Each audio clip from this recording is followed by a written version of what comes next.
अस्सलाम वालेकुम। हम बात कर रहे थे मलेरिया के बारे में। लास्ट ऑब्जर्वेशन हमने पढ़ लिया है, अब ये सेकंड ऑब्जर्वेशन है मलेरिया के मुतालिक। अगर हम बात करें, ये जो सेकंड ऑब्जर्वेशन था ये किसने पेश किया था? ये पेश किया था A.F.A. किंग ने 1883 में। 1883 में इसने मलेरिया से मुतालिक ऑब्जर्वेशन पेश किए। 20 ऑब्जर्वेशन है तकरीबन 21 के 20। अब सवाल ये है कि ये ऑब्जर्वेशन उसमें से हमने सिर्फ यहाँ पे जो लिखे हैं वो 3 ही है, बस वो 3 यहाँ पे याद करने हैं। तो ये भी शॉर्ट निशान सकता है कि A.F.A. किंग के मुशाहिदात के बारे में लिखे। तो ये आपने लिखने हैं कि यहाँ से आपको आइडिया हो जाएगा कि इससे हाइपोथेसिस कौन सा बनेगा, इसकी डिडक्शन कैसे निकालेंगे उसकी। तो यहाँ से आपको अंदाजा हो जाएगा ऑब्जर्वेशन से।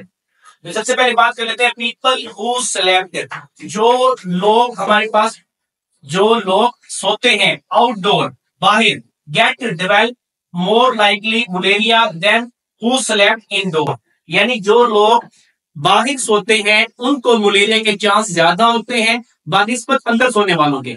इसी तरह से पीपल हु सेलेक्ट, जो सोते हैं अंडर फाइन नेट्स, मच्छरदानी के नीचे, डिड नॉट डेवलप मलेरिया, उनको मलेरिया नहीं होता। ठीक है भाई, जो लोग मच्छरदानी के नीचे सोते हैं उनको मलेरिया नहीं होता।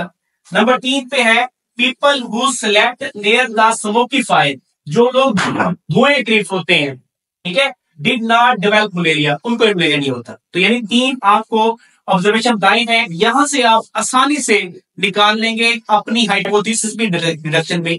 यानी तीनों में एक बात समझ आ रही होगी आपको, मच्छर, कि इन तीनों ऑब्जर्वेशन का मच्छर से है। तो यही बात लिखी है कि mosquitoes cause of spreading of Plasmodium and cause of malaria, के जो मच्छर है मॉस्किटो है वो वजह बनते हैं मलेरिया की, इसके अलावा प्लाज्मोडियम पे फैलाने की। तो अब सवाल हमारा ये है सटी, अगर मलेरिया मच्छर की वजह से फैलता है, यानी प्लाज्मोडियम मच्छर की वजह से फैल रहा है, तो इसका मतलब ये है मॉस्किटो के पास प्लाज्मोडियम होना चाहिए। तो इसी से हमने डिडक्शन निकाली हुई है क्या, इफ एंड देन वाली, कि if mosquitoes is cause of spreading of plasmodium then mosquitoes should have plasmodium. इसका मतलब कंफर्म है कि अगर मच्छर ही प्लाज्मोडियम के फैलाने की वजह है तो तब क्या होना चाहिए, मच्छर के पास प्लाज्मोडियम होना चाहिए। तो इसका तजर्बा हमने करना है कि क्या आया कि मच्छर के पास प्लाज्मोडियम है या नहीं है, बेटा वो किस तरह से मुंतकिल करता है।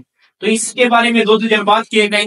एक रोनाल्ड रूस ने किया था, आर्मी फिजिशियन था, ये भी डॉक्टर था। इसके अलावा एक हमारे पास एटॉमिक बायोलॉजिस्ट ने किया था। अगर हम बात करें यहाँ पे कि जो पहला तजर्बा था 1880 की बात है, रोनाल्ड रूस ने डन एक्सपेरिमेंट ऑन स्पैरो। अब आपको मैं ये बता दूं कि कभी भी बायोलॉजिस्ट या साइंटिस्ट डायरेक्ट जो है तजर्बा इंसान नहीं करते। उसकी वजह यह है कि इंसान की जान कीमती होती है, इसलिए वो अपने तजर्बात में पहले किसी न किसी जो है जानवर का हवाला देंगे, जानवर पे एक्सपेरिमेंट करेंगे, ताकि अगर उसकी डेथ हो रही है तो वो मर जाए, इंसान बच जाए। तो यहाँ पे हमारे पास उसने यही काम किया कि मलेरिया में मुब्तला स्पैरो को बाइट करवाया, कटवाया क्यूलेक्स मच्छर से।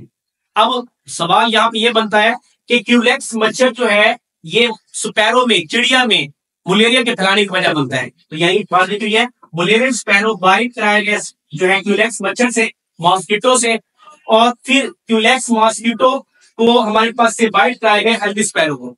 जैसे हेल्दी स्पैरो बाइट कराया तो देखा कि इस हेल्दी स्पैरो के ब्लड में प्लाज्मोडियम था और मच्छर के सलाइवा में प्लाज्मोडियम था। तो यहां से एक बार अब समझ आ रही है कि वाकई ही मच्छर प्लाज्मोडियम फैलाने की वजह बन रहे हैं। यह तजर्बा जब साबित हो गया तो फिर मजीद तजर्बा किया इंसानों पर। अब इंसानों पर तजर्बा किया गया और ये बात है 1898 की, 1898 में। एटॉमिक बायोलॉजिस्ट या साइंटिस्ट कह सकते हैं, इन्होंने मलेरिया में मुब्तला जो शख्स थे उनको बाइट कराया फीमेल एनोफ्लीज से। अब आपको ये बात 2 बात समझ आ रही है कि जो फीमेल एनोफ्लीज है ये वजह बनता है इंसानों में मलेरिया के फैलाने की, और जबकि क्यूलेक्स मच्छर जो है ये वजह बनता है स्पैरो में मलेरिया के फैलाने की।